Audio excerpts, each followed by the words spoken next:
we'll do a write-up of the event in any case afterwards, and that will be available to Foil members and clients. And David has agreed that we can add this as an event to our website or using the recording. If you could put your microphones on mute, please, unless you want to ask a question, but it just avoids any sort of background noise or any distractions. That would be good. I will make a note of everybody who has joined the call, and we'll prepare CPD certificates accordingly for you. There is the option to ask questions through the chat room facility, which you can get by the menu at the bottom. Yeah. Take the question into the screen on the side. Yeah, that's enough from me. Can I pass over to you, please, Anne? Well, good evening, everyone. Thanks very much for joining us.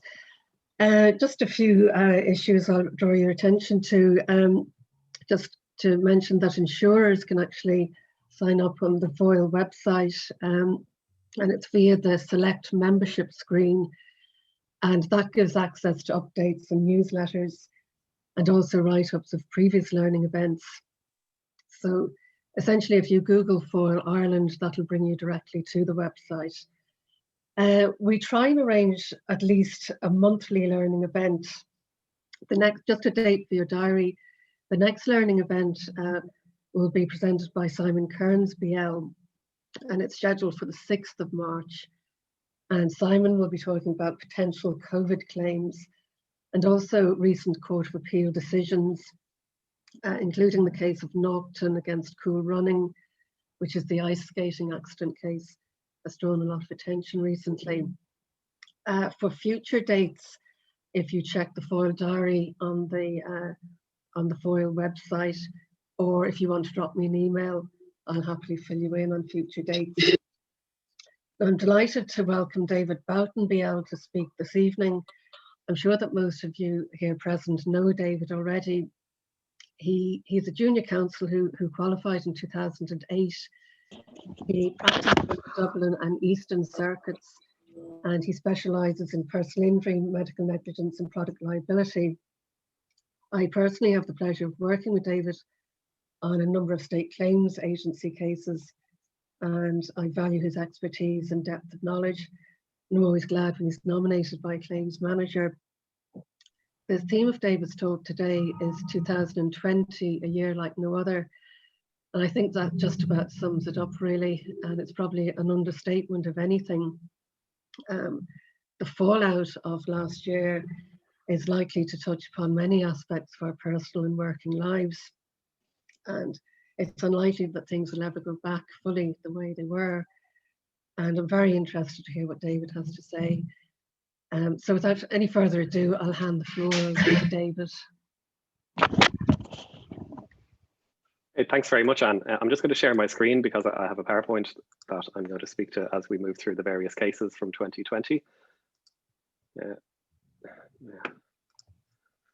And someone who's on audio might just give me a thumbs up that they can see that on the screen now. Okay, I'll take your silence to be confirmation. Yeah, we can see it. Yes. Thanks very much. Now, so good afternoon, everybody. Thanks very much for joining me, and thanks very much to Anne for her kind words of introduction, and also to the Foil executive for asking me back today to speak. What I'm going to cover is the most interesting cases from 2020 from an insurance personal injuries perspective. When I agreed to this title, I thought to myself, oh God, did anything actually happen beyond January to March 2020? And I'm just going to end up giving you 45 minutes back to have your pancakes. But I then had a look at, I did a rough assessment of all of the published cases that refer to personal injuries over the course of 2020. And it's only really about down 20% from the volume of reported judgments from the previous year. The only caution in relation to that, and I think we would have felt this in practice, is that there's far fewer judgments from full hearings, but far more judgments from interlocutory hearings and motions and so on. Now, the upshot of that is that an awful lot of practice and procedure points were decided last year. And that's why I suppose there are a lot of cases in here. There's approximately 20 I'm going to try and get through all of them, but if I don't, the slides are there, and obviously my email is there, and if anybody has any questions about them, feel free to get in touch. If you have a question, feel free to put it in the chat window, and we'll have to, I'll try and deal with them over the course of this, but if not, we can take questions at the end. I think what's happened in the last year is that a lot of points that have risen over the last decade in personal injuries insurance practice have either been tied up or have been developed to a significant extent. And the volume of those decisions is really telling. So I'm going to cover cases under these headings. But the last point, just I think it's worth reiterating what Lauren said in terms of the meeting etiquette. If anybody has their microphone unmuted or thinks that they might have it muted, but could double check it, it's always worth double checking, because if the microphones are on, sometimes it can create an echo on the line. Okay, so without further ado, I thought I'd start off with minors claims for the very simple reason that we got a High Court judgment on one this year, and it was the first not this year, in 2020. It was the first High Court judgment delivered in 2020, delivered on the 13th of January.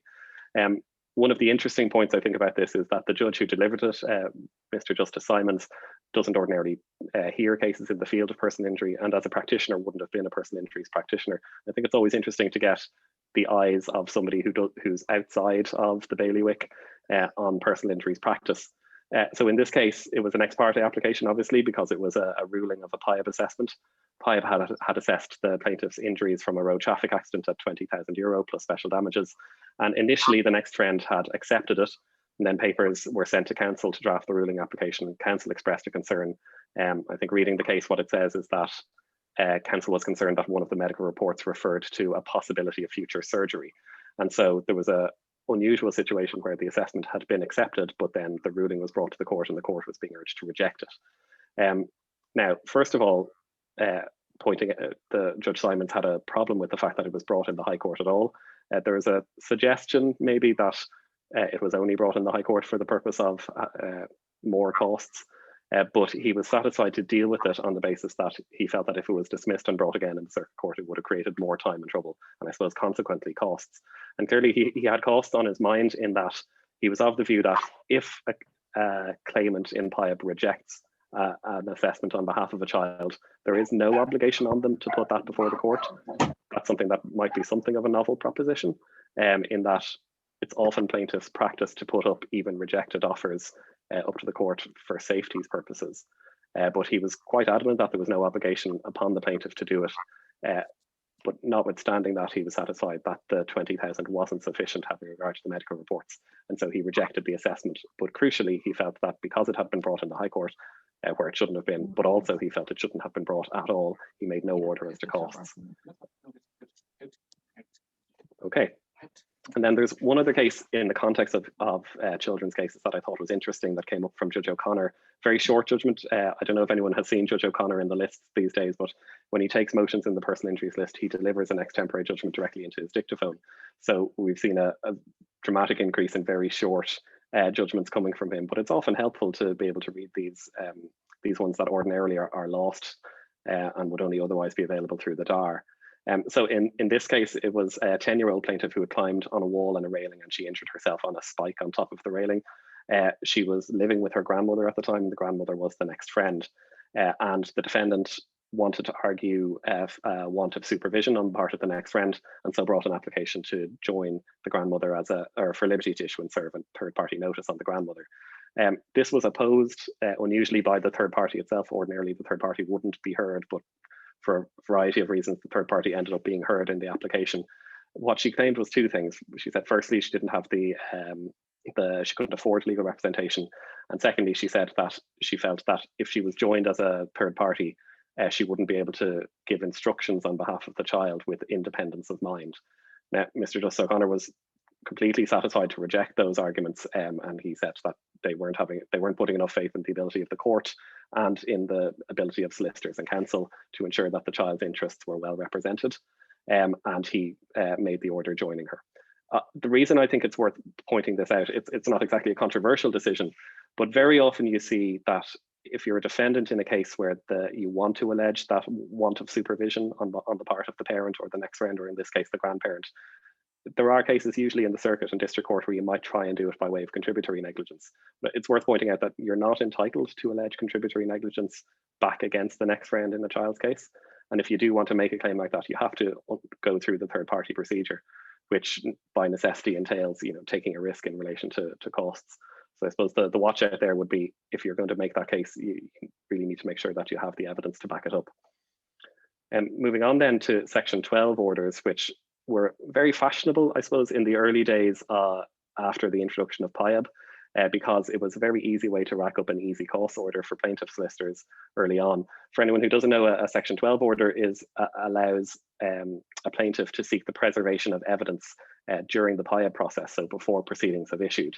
And in this case, Tyatt and Rilta Environmental, Mr. Justice McGrath it's the first substantive judicial consideration that's been given to Section 12. The defendant put up a fairly robust defense of it, saying that it had to be construed very strictly and comparing it to disclosure in the context of criminal proceedings. But the judge was satisfied that it should be construed strictly, but was still satisfied to make the order that was sought. He pointed out that there's a number of statutory requirements in order for an order like that to be made, that the court has to be satisfied it's bona fide for the sole purpose of ensuring fair and just disposition of the proceedings and necessary. And so he ordered preservation of the accident report form, the CCTV, and he made a tweak to what was sought in terms of rosters, and he ordered that the cleaning roster for the area and time of the accident be preserved. I suppose my watch out in relation to that would be that it's very difficult for a defendant to assert that a Section 12 preservation application isn't bona fide, but very often you find that the solicitors initiating correspondence will say, we call upon you to preserve all CCTV and a number of other documents, regardless of whether or not those would be apt or appropriate to be preserved, having regard to the case. The problem is, if a defendant doesn't answer that letter and confirm in appropriate cases, for example, that CCTV will be preserved, it can give rise to a motion, probably a wholly unnecessary motion, and an unnecessary order for costs, even before the proceedings are issued. On the topic then of PIAB authorizations, which has been the subject of the Supreme Court's decision in Renahan, I think it's worth pointing out this decision, which shows yet again you could call it injustice that's been wrought as a result of the Renahan decision. So in this case, Dupluy and Sport Ireland, the plaintiff injured herself on a water slide in the National Aquatic Centre, and the accident was in March 13. She put in her claim to PIAB really within hours of the statute expiring. It was deemed received on the 6th of March 2015. I haven't gone into the detail of it, and it's not really necessary, but essentially what happened was they named the National Aquatic Centre as respondent to the PIAB application. Obviously, that's not a legal entity. Inquiries were made and they named another body, which transpired to be the incorrect body, and another body again, which then was the correct corporate entity, but its name had subsequently changed. So in the heel of the reel, what happened was by the 11th of April 2019, PIAB issued a Section 46 amended authorization naming the correct entity, and then the proceedings issued thereafter. But the proceedings issued 6 years after the initial accident, and the defendant was perhaps justifiably concerned with that and brought an application to determine the legitimacy of the authorization and to determine the statute. Now, Mr. Justice Meenan referred to the Renahan decision, which, for anyone who doesn't know, the Supreme Court held that the clock stops as soon as you make your first application to PIAB, regardless who you make that application against, and then the clock restarts 6 months after the last authorization. So applying that decision, which is a literal interpretation of the legislation, really that standstill period can go on and on and on and on, because you can apply at any point for an amended authorization from PIAB. And so this case is a fairly stark illustration that just shy of 6 years after the accident, the plaintiff was able to apply for an amended authorization and issue the proceedings in time. What I think was particularly interesting was, as you'll know, Section 46 of the PIAB Acts allows an amended authorization to be issued in cases of genuine oversight or ignorance of all the facts. And Mr. Justice Meenan suggested that if you wanted to challenge PIAB's decision on that, for example, if you wanted to allege that the plaintiff, maybe there was correspondence in place where the plaintiff had the correct identity of the correct party years before they made the application, he said you actually have to direct that challenge to PIAB and not to the plaintiff in the proceedings. And the suggestion there is that you'd have to seek to judicially review that decision. It's worth noting that, as we all know, Section 50 of the PIAB Acts was amended in the Personal Injuries Assessment Board Amendment Act 2019, so that from the 3rd of April 2019 onwards, applications in respect of different defendants are treated as being individual applications with their own time limits. So if the Act had have applied to this case, for example, there would have been no question but that the plaintiff was statute barred. But the amendment only applies in respect of where the first application to PIBE is made after the 3rd of April 2019. So it illustrates that there's a whole half-life of cases that are left in the system, which will still be able to rely on that Renahan exception. But if your first application to PIBE is after that date, it's very much worth noting that the time limits will run more strictly against the plaintiff. In the similar theme, there's the case of Riley and Campbell Catering from the Court of Appeal in August.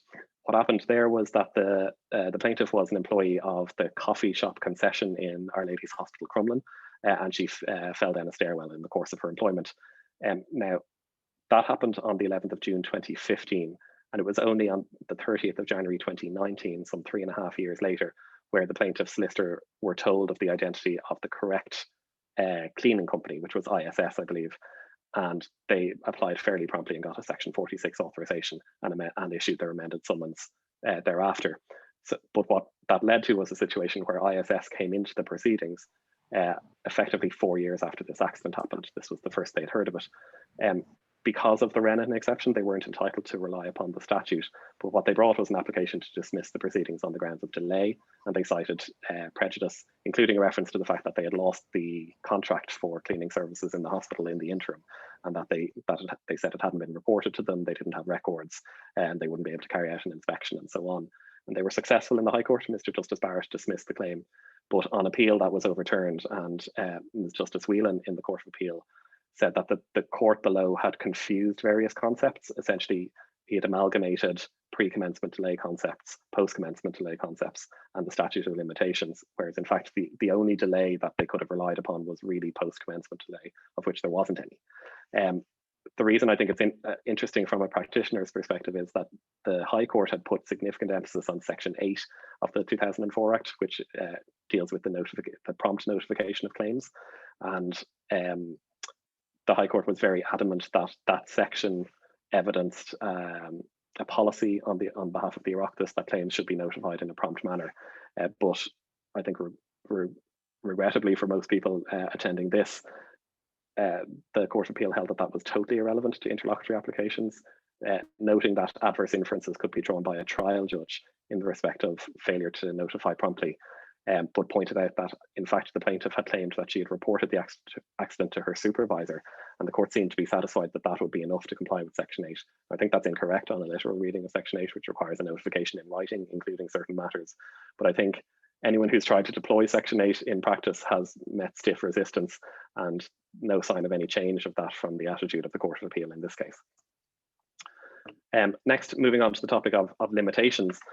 For the most part, this comes up in medical negligence cases, but I think it has applicability across the board.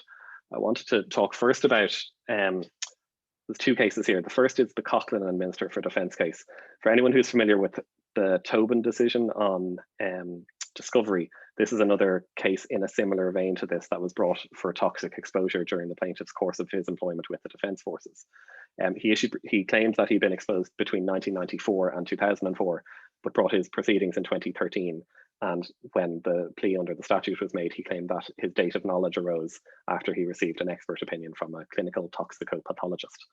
Now, Mr. Justice Meenan was asked to determine the statute and found that the case was statute barred, relying in large part upon the fact that the defendant put various records and a medical report indicating that the plaintiff probably had the relevant knowledge at a time long before he claimed to have it, I think in or about 2005.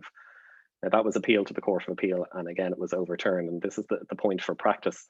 Mr. Justice Noonan held that it's relatively unusual for date of knowledge cases to be determined without the benefit of oral evidence.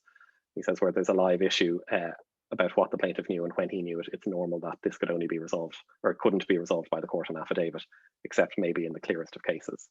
That's a bit of a chilling effect in relation to bringing motions to try and determine the issue of the statute, where the plaintiff says, oh, no, I'm relying upon a later date of knowledge under the 1991 Statute of Limitations Amendment Act. There's a secondary issue that arose in the course of that case, though. The natural response to that might be to say, well, we can still bring a preliminary issue, but we can just have it heard by way of oral evidence and put the plaintiff in the box and put questions to them and so on. But a second kind of more troubling issue arose in the case, which was that the defendant had put on affidavit medical records and a medical report to show the plaintiff had an earlier date of knowledge. And the Court of Appeal was very dissatisfied with this approach on the basis that that's effectively hearsay evidence being put on affidavit. So what they said was that you really can't do that. They referred to the Supreme Court decision in RAS Medical, which suggests that there has to be absolute clarity as to the evidential status of documents that are put before the court. And they effectively said, well, it might be that you can put records on affidavit, but that doesn't prove the truth of the records. In order to do that, either the plaintiff would have to admit it, admit various truths, or else they'd have to call the relevant medical witnesses in order to have those records proved and admissible in evidence. So for all of those reasons, the appeal was allowed, and it was sent back to the High Court to be determined. And I think if you want an indication as to how the High Court would do it now, Mr. Justice Meenan heard a subsequent application in Fennell and Minister for Defence, and probably because he had been overturned in relation to the Coughlin case, he says, I don't think that a court could reach a conclusion either in favour of the plaintiff or the defendants without having heard oral evidence on the matter. And he went on to direct an oral hearing allowing the plaintiff and defendant to call such evidence as they wanted. Now, I don't know about you, but a effectively open-ended oral hearing where both parties can call whatever evidence they want looks to me like it's a trial, as opposed to a trial of a preliminary issue. And because of this, in cases where a plaintiff is asserting a date of knowledge, really you have to question whether it's cost efficient to even try and have that determined by way of motion, or just to leave it over to the proceedings where you're going to be able to deal with your evidential issues. And on that topic, this was a highly publicized decision, the one in Doyle and Donovan, which causes some issues for the way the personal injuries practice is conducted in relation to the use of records. So in this case, again, Mr. Justice Simons, in the early part of the year, it was a circuit court appeal. It was a road traffic accident. It was a rear ending. What had happened was the plaintiff was being flagged down by a person who had broken down on a slip road and was pulling in to provide assistance and was rear-ended in the course of doing that. And the defence that had been put in made a number of pleas of contributory negligence, saying that there had been a failure to indicate and that the defendant, or the plaintiff rather, the defendant rather, had broken hard. But the one that was an issue here was there was a plea that the defendant had deliberately caused the accident, or the plaintiff rather had deliberately caused the accident. Now it proceeded in the High Court by way of an assessment. Liability had been conceded, and it proceeded in the normal way that you'd expect, whereby there was medical reports agreed, and the plaintiff's medical records, which had been discovered, where various parts of those were put to her in cross-examination. Mr. Justice Simons had a major difficulty with this, where he said that the provenance of the records was in doubt, the evidential status of them was in doubt. He said just because they're put in an affidavit of discovery doesn't make them admissible in evidence. And he pointed out the fact that the affidavit, which had been sworn by the plaintiff and presumably prepared by her solicitors, wasn't in the proper form, in that it didn't itemize all of the documents in the medical records, and that there hadn't been agreement in accordance with the RAS decision. Now, that practice whereby a defendant would refrain from calling evidence and would usually put various aspects of a plaintiff's medical history in the medical records to them is rampant. That's the way that most personal injuries litigation, particularly in the circuit court, is conducted, but also in the High Court. And we have here a decision which effectively says that that's not a permissible way to proceed. What you have to do is be able to prove or otherwise have the information in those records agreed before you can go ahead and do that. And so that creates a bit of a problem. I think there is a solution to it, which I'll come to very shortly. But there was another point that arose in that case that I think is worth mentioning. The plea that had been made by the defendant that the plaintiff had deliberately caused the accident, it hadn't been pursued by the defendant in evidence. There had been no evidence called in relation to it. And in fact, the defendant, when he was giving evidence, totally resiled from it and said that he wasn't making any allegation that it had been caused deliberately. But the plaintiff pursued an application for aggravated damages, saying that this had been an abuse of the privilege that's afforded in respective pleadings and that it had caused reputational damage. Mr. Justice Simons wasn't satisfied to award aggravated damages. He had a few reasons for it, which are interesting reasons. Unfortunately, the cases which deal with aggravated damages in this context, mostly from Mr. Justice Cross, weren't opened to him. But he effectively said that he felt aggravated damages should be reserved for exceptional circumstances, and that the real consequences for making an unsupported plea like this was the criminal sanctions for swearing misleading affidavit of verification. He also said that there was no reciprocal measure open whereby a defendant could get damages, because a defendant would never be seeking damages absent a counterclaim. And so he just kind of felt that aggravated damages wasn't appropriate for these circumstances. Just getting a little bit of audio feedback through from somebody, if everybody could just make sure again that their microphones are off. Thanks very much. So, having declined to award aggravated damages, he did, however, make an award for solicitor and client costs in favour of the plaintiff rather than party and party costs. There was a subsequent judgment delivered on the 28th of February, and he felt that the court's disapproval of the defendant's conduct could be marked in that way. So that's a watch out, and one of the themes I'll be returning to in the course of this is that there needs to be a good degree of care taken in relation to pleas that are made. And so if you are going to put in a plea such as that without an evidential basis, you are at risk, I suppose, at the milder end for a more punitive cost order, but on the more severe end for an aggravated damages award. I'll come back to the aggravated damages in a minute. I wanted to flag this one case though, which is Skeffington versus Ireland, just to point out that this was a constitutional challenge taken to section 51B of the PIAB Acts.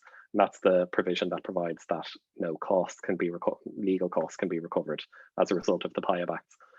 Ms. Justice Pilkington rejected the constitutional challenge, which was largely related to the plaintiff's solicitor's instruction fee of €2,000, and upheld that those costs can't be recovered in the ordinary course. But of course, going back to the Doyle and Donovan decision, it is something that the court would have the capacity to order if it felt there was conduct that required a punitive measure to be taken. Now, notwithstanding the fact that Mr. Justice Simons in that case thought that aggravated damages couldn't be awarded, the first such award was made on the 24th of January by Mr. Justice Cross in Keating and Mulligan. This was a personal injuries case from a road traffic accident in which the defendant had made a Section 26 application.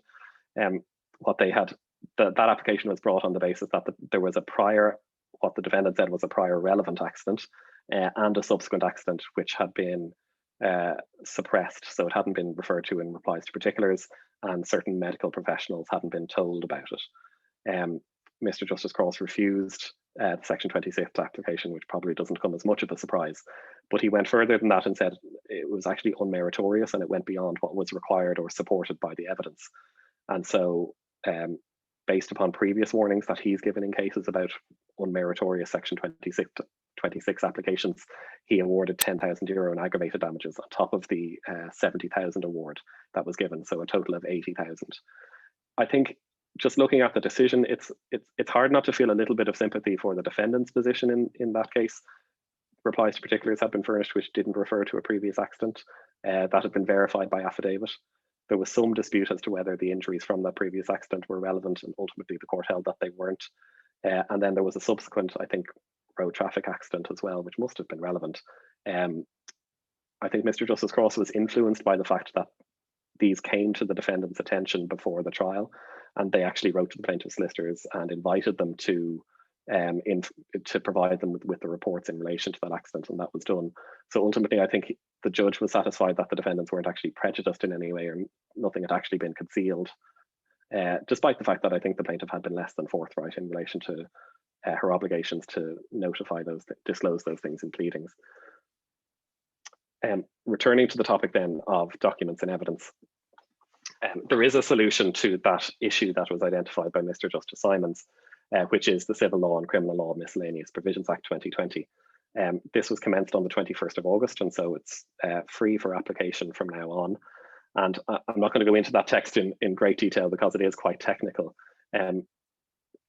If you look at the media coverage around the bringing in of this act, a lot of it was concerned with bank records and the fact that mortgages had been bought out by funds that might not be in a position to now prove original customer interactions. But the upshot of the way the Act is drafted is that the definition of business records is so wide that it really encompasses pretty much most things that you can imagine would have been committed to writing. So you see the definition there that business includes any trade, profession, or other occupation carried on whether for profit or not, either inside the state or not. And it includes performance of functions that are publicly funded, charities, EU institutions, foreign, national, local authorities, and international organizations. So really in a personal injuries context, it's hard not to think of the type of documents that you would ordinarily want to rely upon. Medical records, for example, maintenance records, local authority records, and so on. All of those would definitely fall within the definition of business records. And the mechanism that the Act provides for is not just for them to be admitted as proof of the fact of the document, but also the information in that document can be admitted in evidence, which gets around those difficulties that were identified in the other cases. So all you have to be able to show is that they were compiled in the course of business, and as we see, business is a very wide definition, that the information was supplied by a person who you could reasonably assume had personal knowledge of it. So for example, if a doctor had made a note in a medical record, that would tick that criteria. And that there's a third criteria that doesn't really come up. It's that information in a non-legible form has been reproduced. That's essentially if electronically held records, that code is reproduced in a particular way. It's to avoid a situation where a person might transcribe and try to rely on that record. Essentially, if you hit print from your computer screen and the information comes out in a printout legible form, that ticks the box. There are some exclusions. So for example, privileged documents are excluded, but the benefit of this procedure is that all you have to do in order to be able to admit this document in evidence at trial, including the truth of it, the truth of the contents, is that either it's been served on the party already, or you can give 21 days notice, 21 days before the hearing of the trial. And the other party has 7 days, can object up to 7 days before the commencement of the trial. I've just highlighted in bold and underline, if you see on that third last bullet, the word or.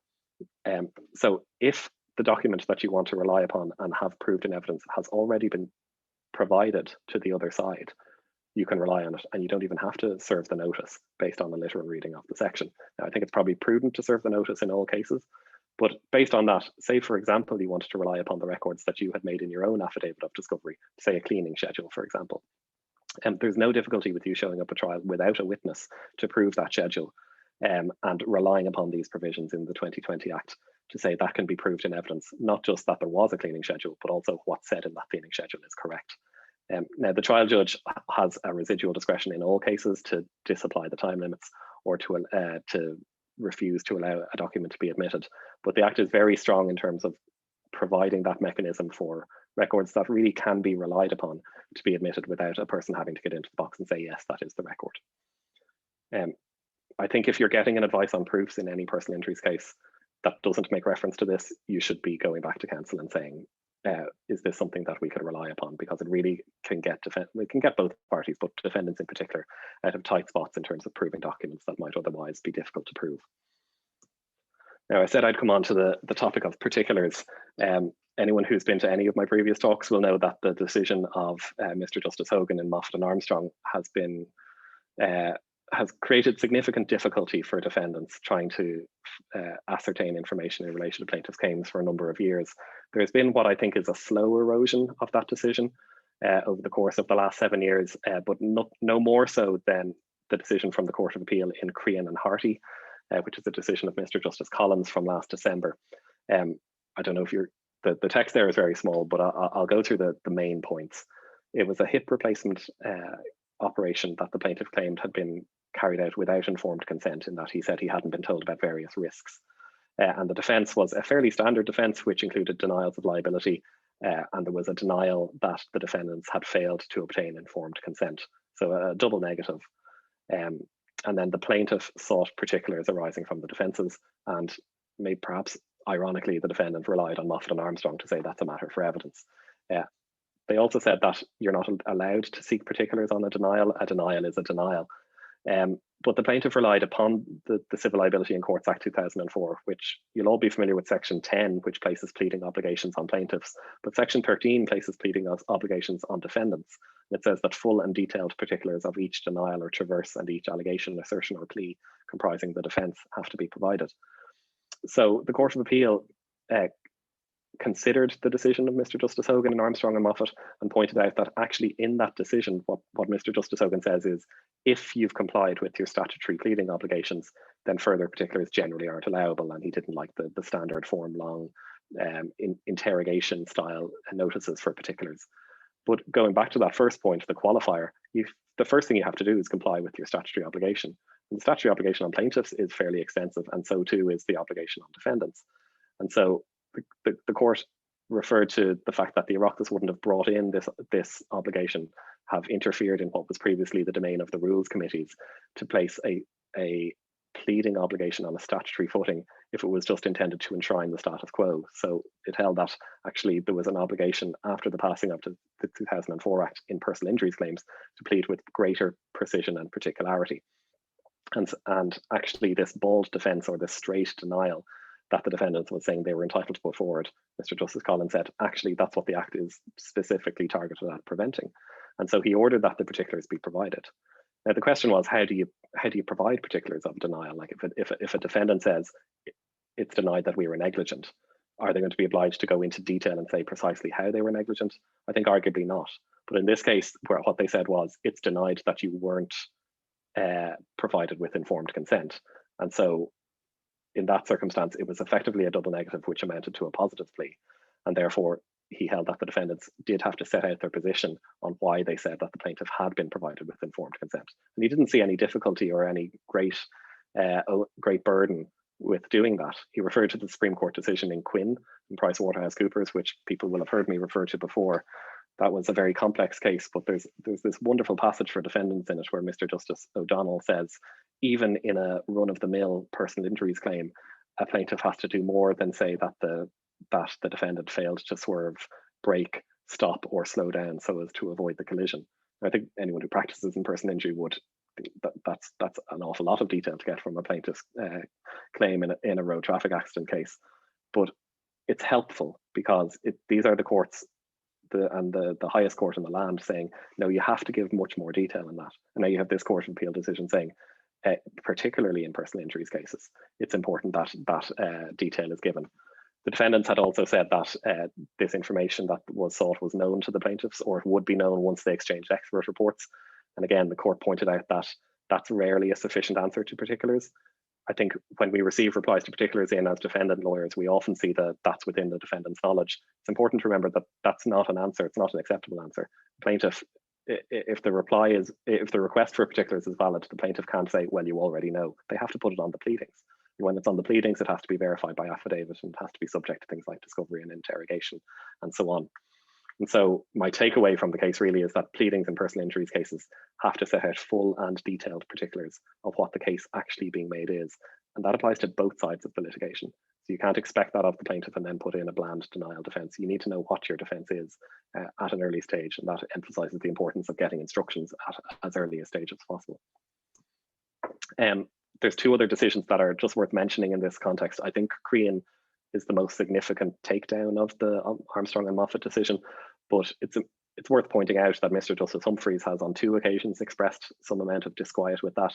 He referred to the suggestion that you should obtain your personnel file in discovery by way of data access request as a wild goose chase, and then went on to refer to the Armstrong and Moffat decision by saying that while the judgment concludes with the homely suggestion to practitioners to be more discriminating in requests, the other side of the coin is that certain interrogation of the case in advance can clarify issues and lay the ground for settlement where appropriate.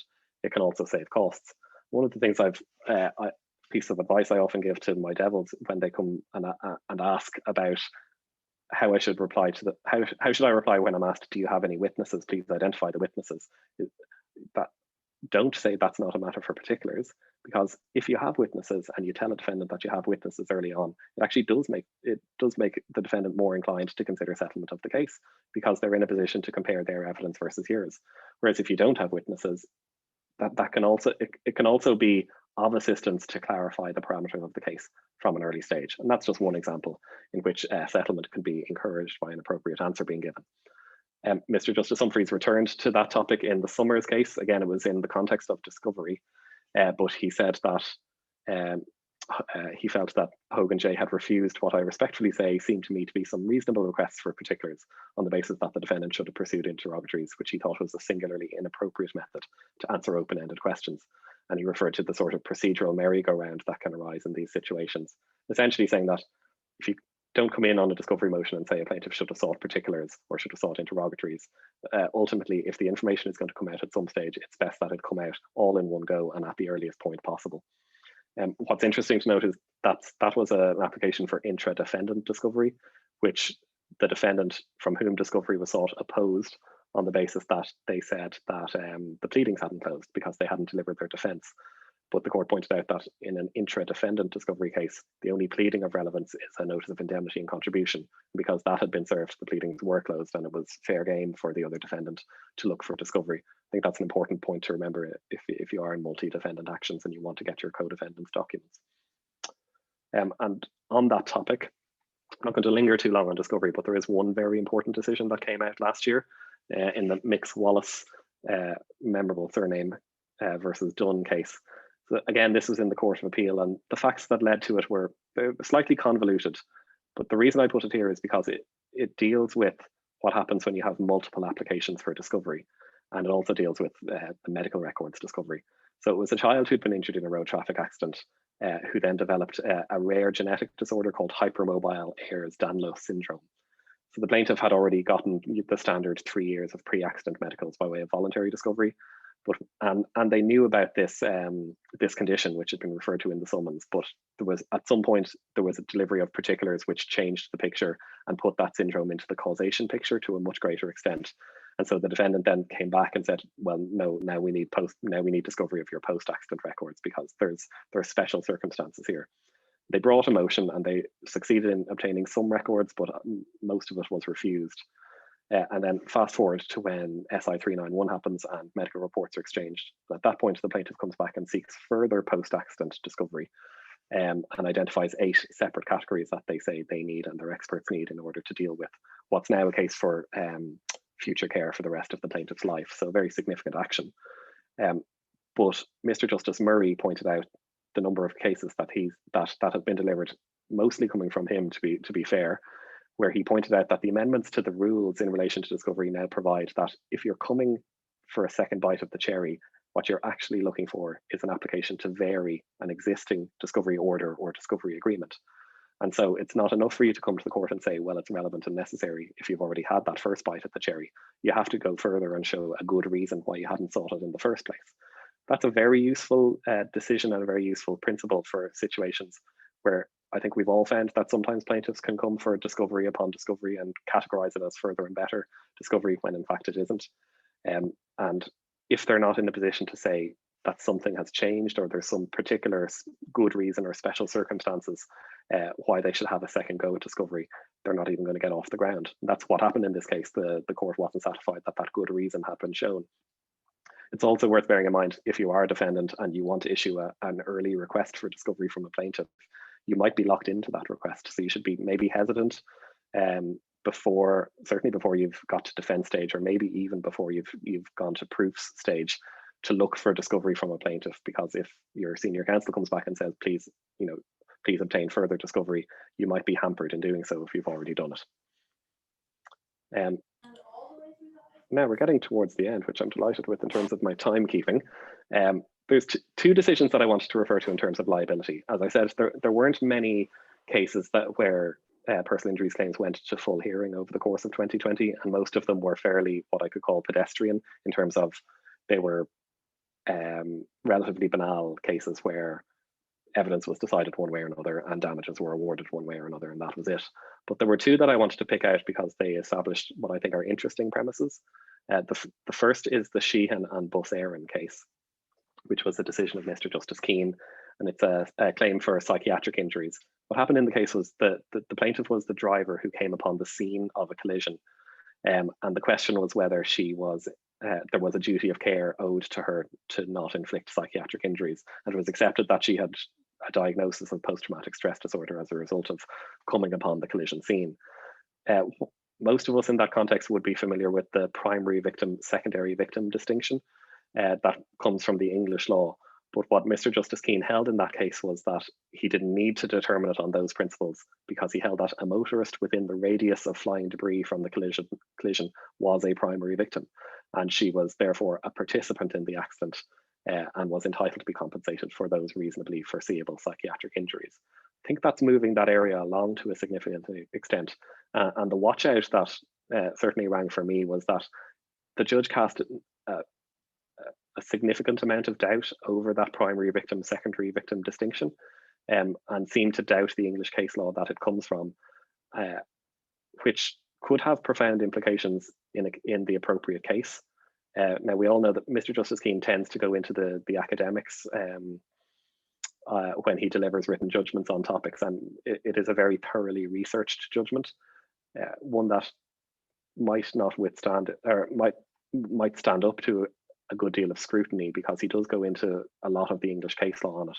But I think traditionally, if you're not the person who has been directly injured in the course of whatever sort of accident it is, you have to be able to show a close, what's the language? A close relationship with the primary victim.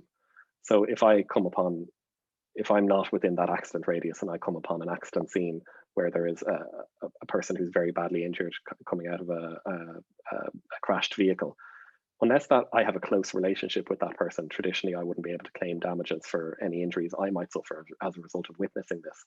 But what this decision suggests is that maybe that's incorrect, and I don't have to be able to establish that close relationship that had previously been suggested to be the case. As I said, there's just a suggestion of it, but in a future case, I'd expect this decision to feature prominently. And the other one, on a slightly lighter note, not to make light of Mr. Turner's injuries.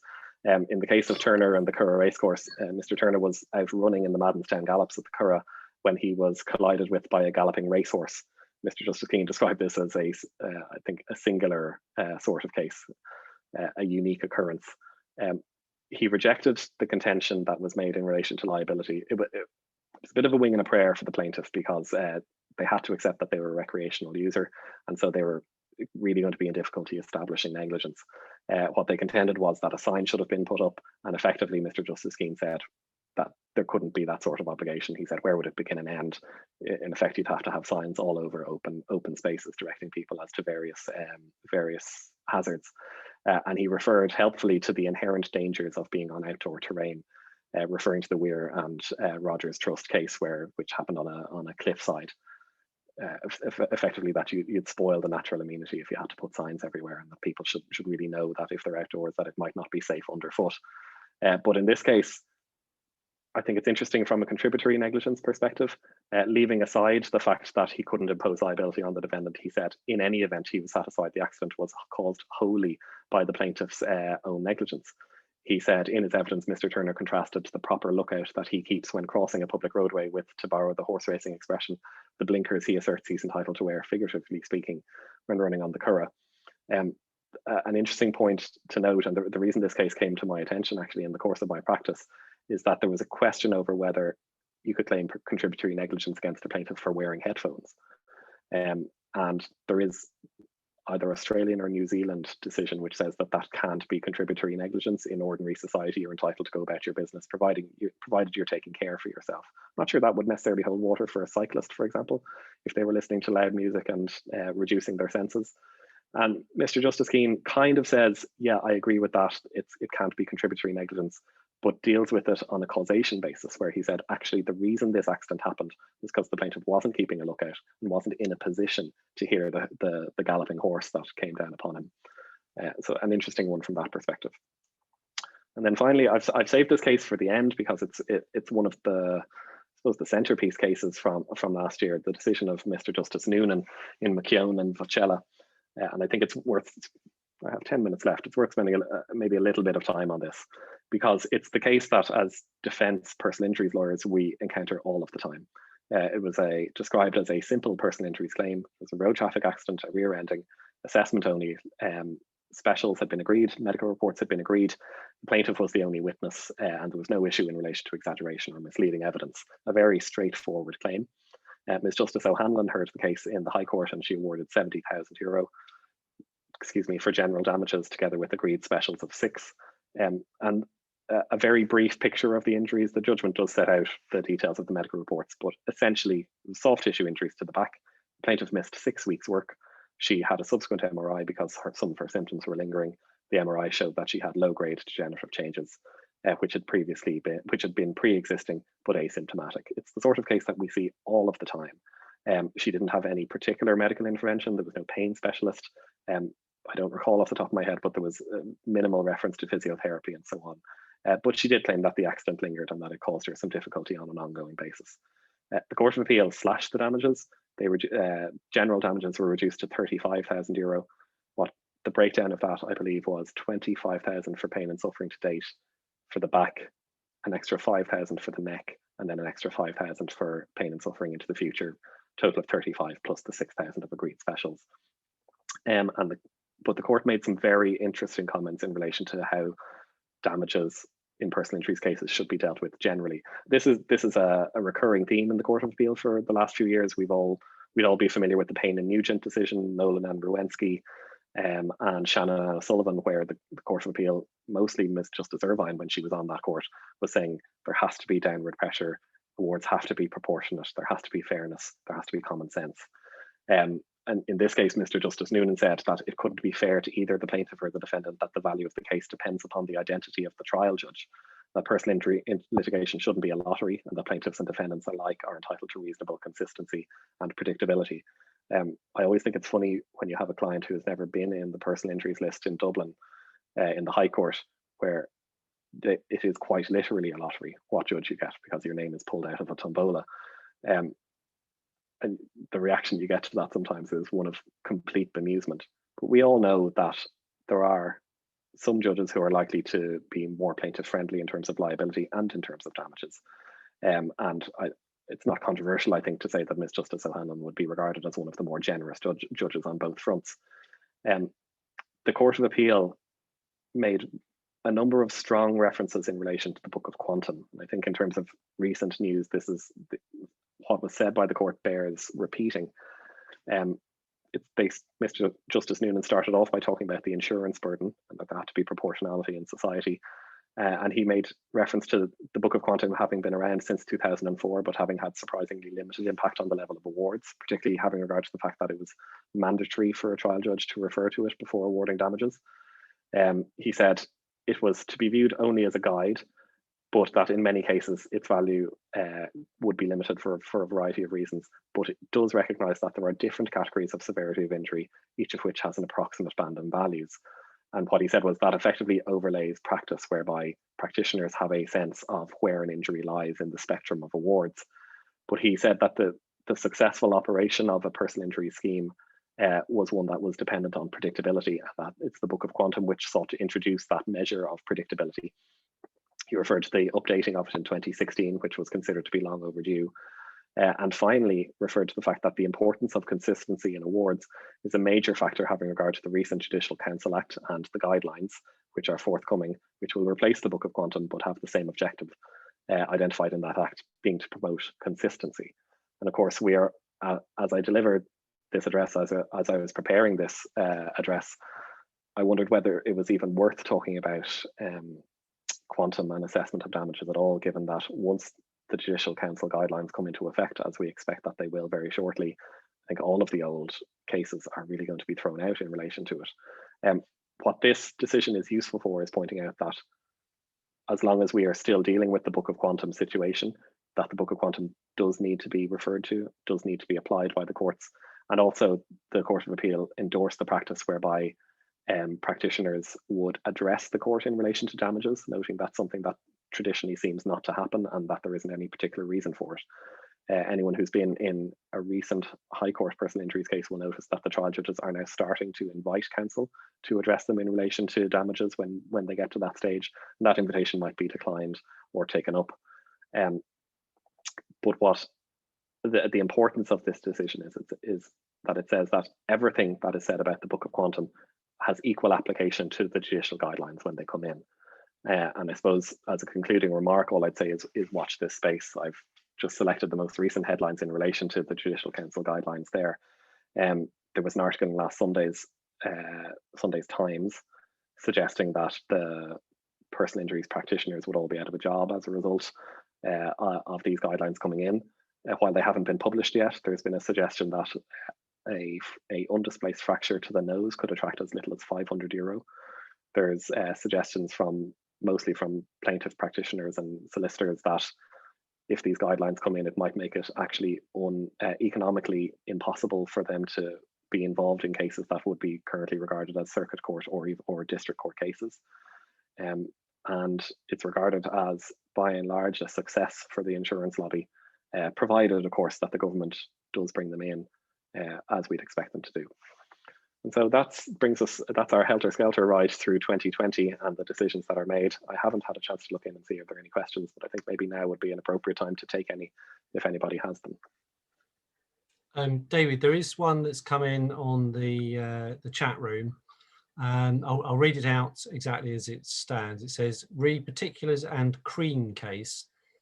Do the particulars apply to special damages? General answer from plaintiffs in replies to particulars is that specials will be furnished in due course. Can we press for specifics under crean? Yes, yes, you can.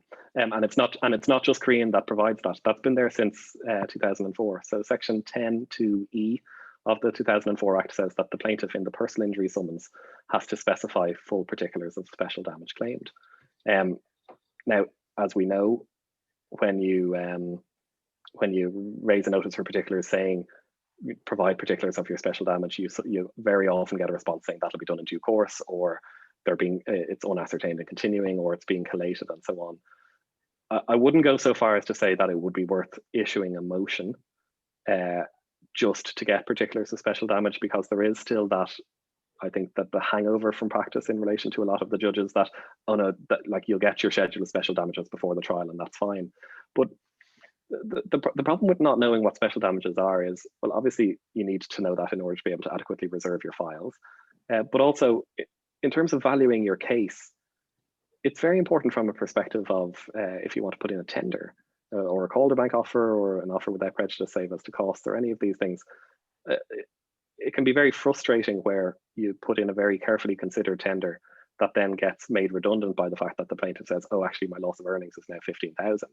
And so if they are right on that, your tender is effectively blown out of the water. And obviously if those sort of particulars come in, you have the right to update your tender. But I really think we should be insisting from a very early stage to say, no, you've been to a lawyer, your lawyer should be in a position to collate what your special damages are to date. And nobody is saying that, of course, if your physiotherapy is ongoing or you haven't been able to get a certificate from your employer as to what your loss of earnings are, that you can't update that schedule of special damages. But anyone, I see a lot of familiar names here. Anyone who's gotten a defense from me will be familiar with the plea that I put in virtually all of my cases, which is you haven't complied with section 10. You're obliged to, we reserve the right to object to any particulars that you might seek to advance. And bear in mind as well that sections 10, 3 and 4 provide for adverse inferences and cost penalties. Yet to be applied, but I think the day will come. And the Crean decision does lend credence to the fact that the 2004 Act wasn't just there to put structure around what was already happening. It made changes to the way that personal injuries practice happens, and that's my big takeaway from that is that the Court of Appeal is saying no, things are different for personal injuries cases, and you can't just regard the old ways as being valid anymore. Thanks for the question. Great question. David, could I just ask whether you're aware of any cases in which a plaintiff has been penalised for breaching Section 8 of the 2004 Act? I plead it regularly in defences, and I begin to wonder if there's any point in doing that.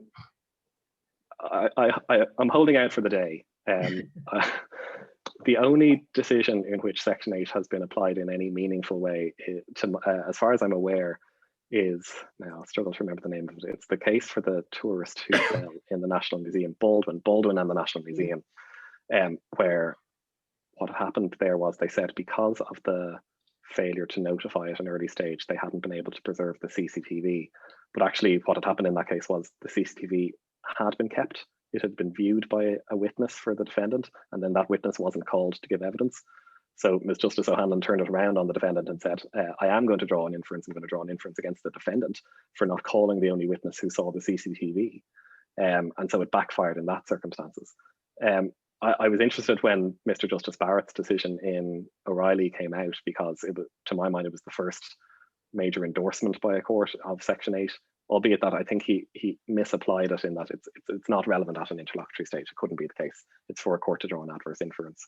But a little bit dismayed to see the Court of Appeal not just say it's not relevant in this case, but also, oh sure, it's fine, it was complied with because the plaintiff reported it to her supervisor. Bearing in mind that the cleaning company had come in that case and said, we have no record of this. And as we all know, people, when we get instructions from insured clients, the fact that an employee might have reported it to a supervisor doesn't necessarily mean that any record has been created of an accident or that an accident report form has been filled out. So what I would say is keep pleading it, wait for the right case. And I think the right case is one where a plaintiff doesn't report the accident on the scene, and where you are actually disadvantaged as a result of it.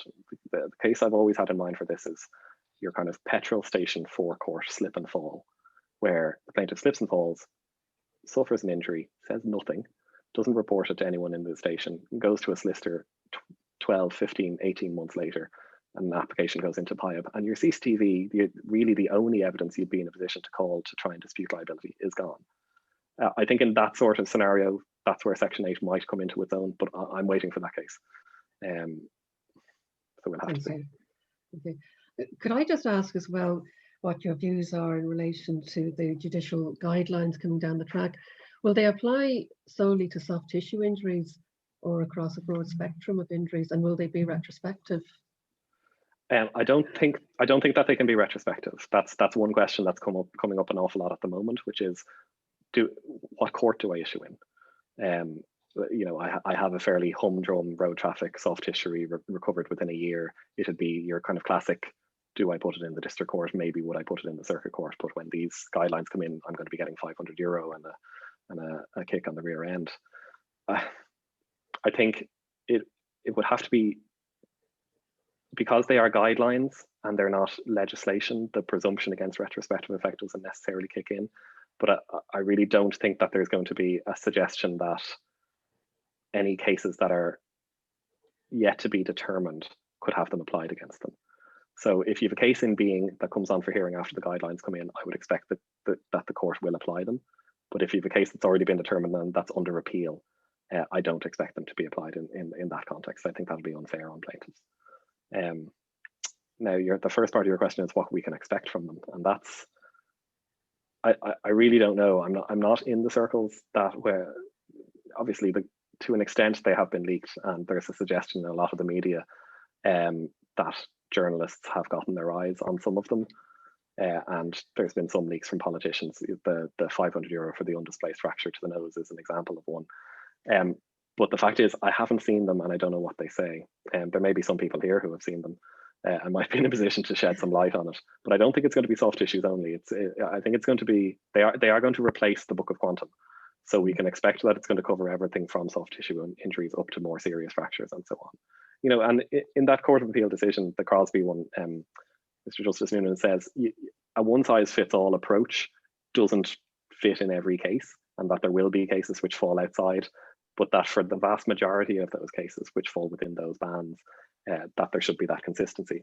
And it won't have escaped anyone's attention that the new president has taken a very clear view on personal injuries cases during COVID, which is that, well, the statistics are 90% of the cases settle, and of the 10% that settle before being listed for hearing, and of the 10% remaining, I think it's a further 8% of them settle within a day of hearing.